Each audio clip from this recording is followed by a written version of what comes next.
Assalamualaikum warahmatullahi wabarakatuh. Jumpa lagi dengan saya Hari Fikiantoro di YouTube channel X-School Indonesia. Halo, apa kabar bosku semua, teman-teman semuanya? Saya harap kabar Anda baik-baik saja. Nah, pada kesempatan kali ini saya ingin memberikan informasi kepada bosku semua, kepada teman-teman yang ada di luar sana tentang pengelolaan dana BOS reguler di tahun 2020 ini.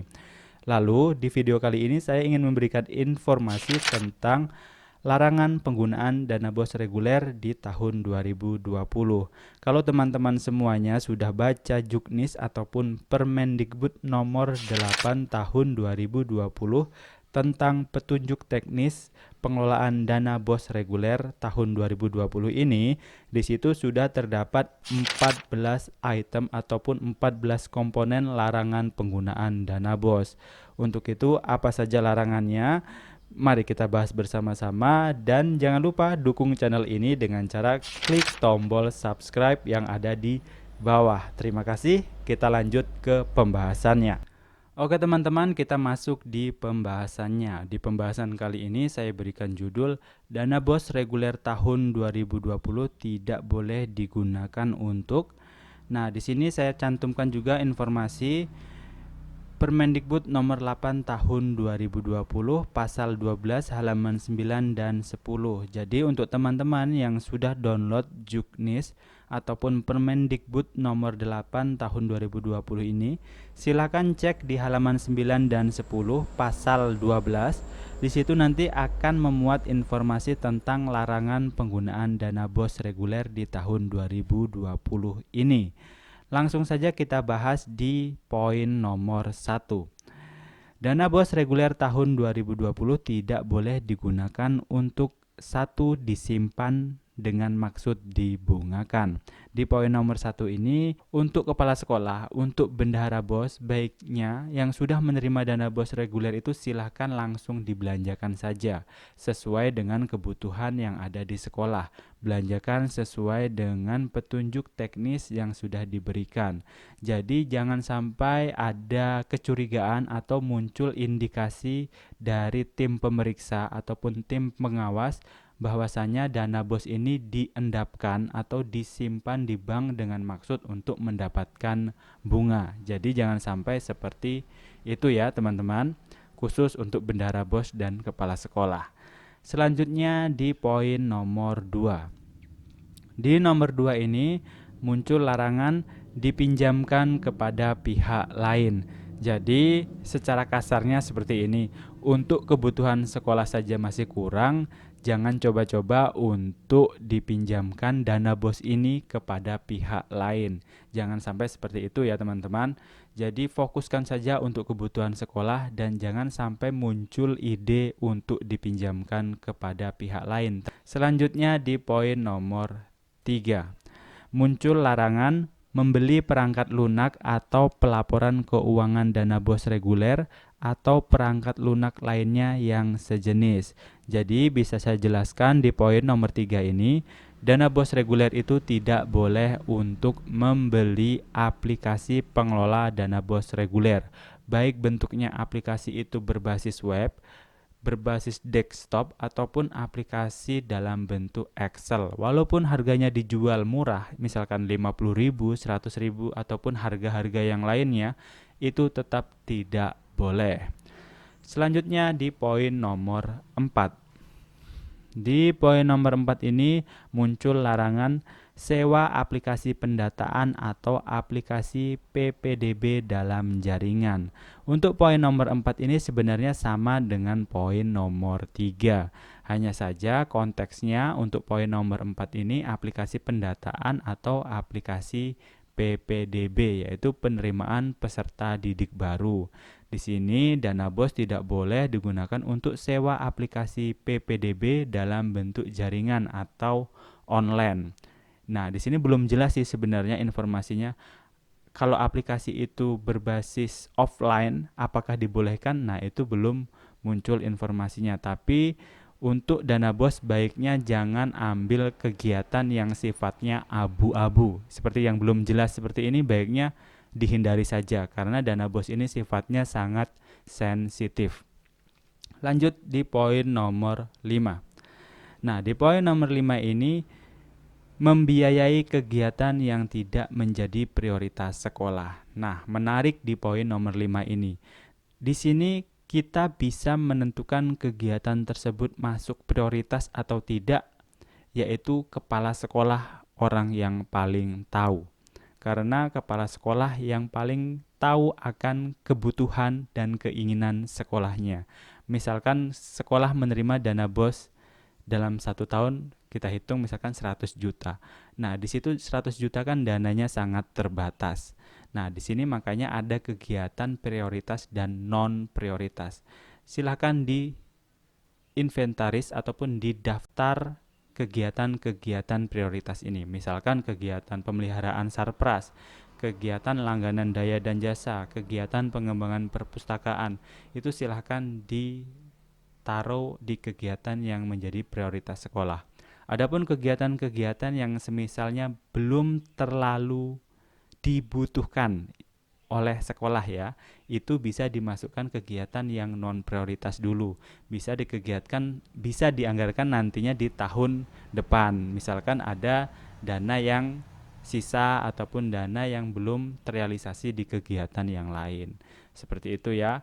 Karena kepala sekolah dan bendahara boslah yang paling tahu akan kegiatan prioritas ini.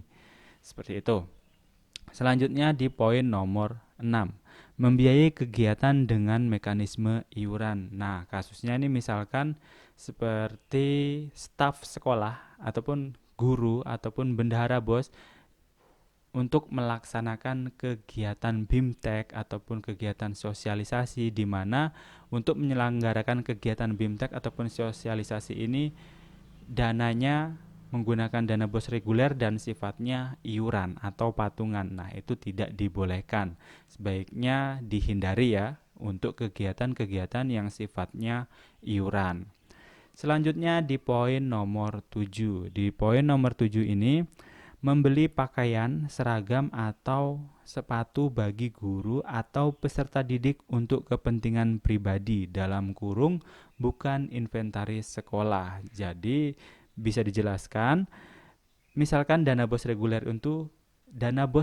itu digunakan untuk membeli pakaian, seragam, sepatu, tapi untuk kebutuhan pribadi yang istilahnya dibawa pulang dan digunakan pribadi oleh siswa ataupun guru. Nah, itu tidak dibolehkan. Tapi kalau beli pakaian, seragam ataupun sepatu untuk kebutuhan inventaris sekolah, misalkan seperti kostum sepak bola, kostum bola voli, yang mana kostum ini bisa digunakan berulang dan pengelolaannya dikelola oleh sekolah itu sendiri sebagai barang inventaris. Nah, itu boleh dibeli. Seperti itu ya. Selanjutnya di poin nomor 8. Dana bos reguler tahun 2020 tidak boleh digunakan untuk pemeliharaan sarpras ini ya, maksudnya sarana dan prasarana sekolah dengan kategori kerusakan sedang dan berat. Oke, kita jadi ada pengelompokan untuk kegiatan pemeliharaan ini.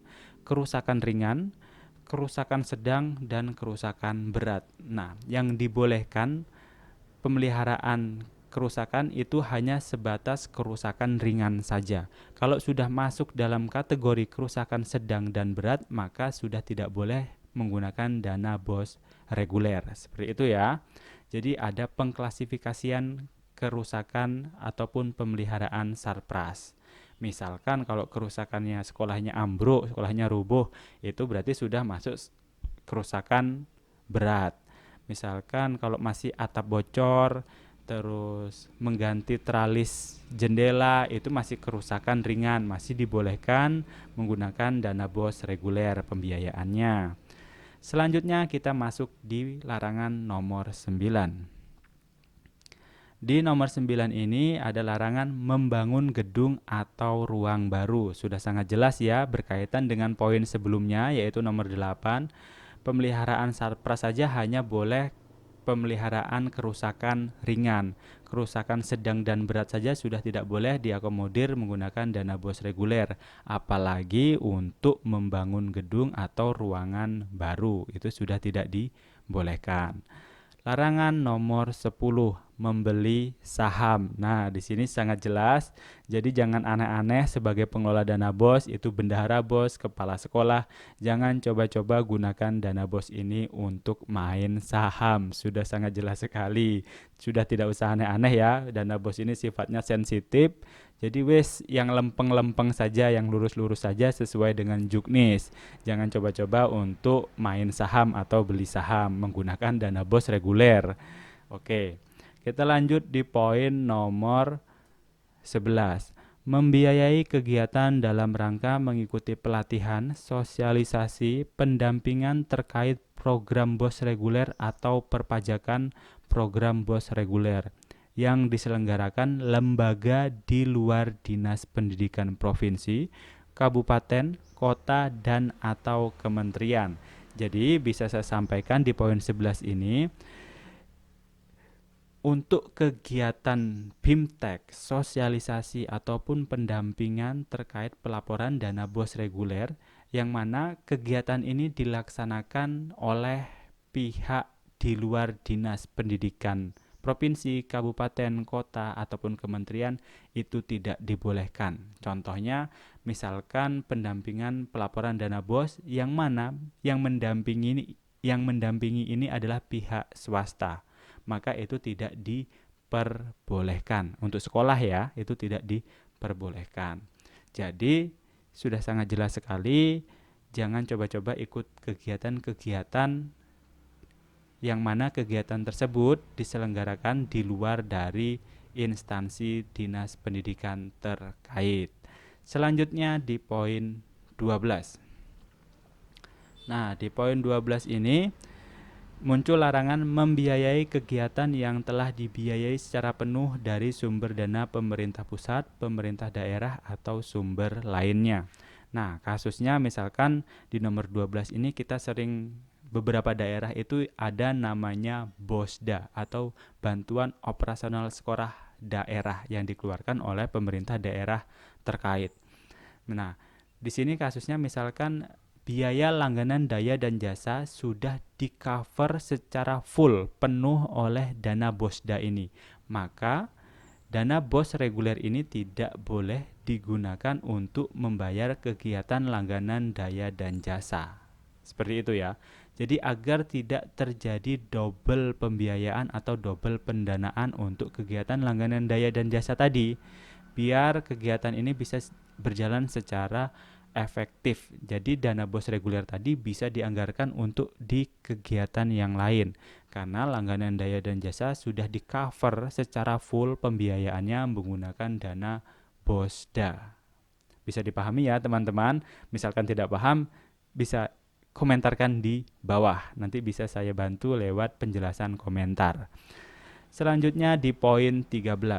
Di poin nomor 13 ini muncul larangan melakukan penyelewengan penggunaan dana BOS reguler untuk kepentingan pribadi atau kelompok tertentu. Nah, di sini sudah sangat jelas sekali. Saya sering singgung tadi kan, dana BOS ini sifatnya sangat sensitif.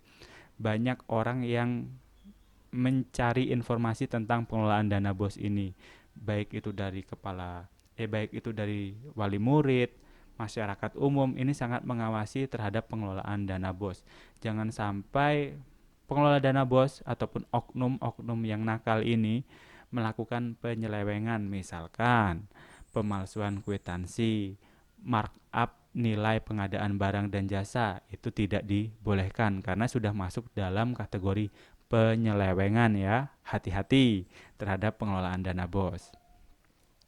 14. Bertindak menjadi distributor atau pengecer buku kepada peserta didik di sekolah yang bersangkutan. Nah, di poin 14 ini banyak sekali pengaduan yang masuk di channel YouTube saya. Misalkan banyak orang tua yang mengeluhkan kenapa kok siswanya dipungutin biaya untuk membeli buku, sedangkan sudah muncul regulasi atau aturan bahwa pengadaan buku itu ditanggung secara penuh oleh dana BOS reguler. Nah, di sini jangan-jangan ada oknum nakal yang bermain. Misalkan sekolah membeli buku menggunakan dana BOS reguler, lalu menyerahkan buku tersebut kepada siswa, tapi siswa ini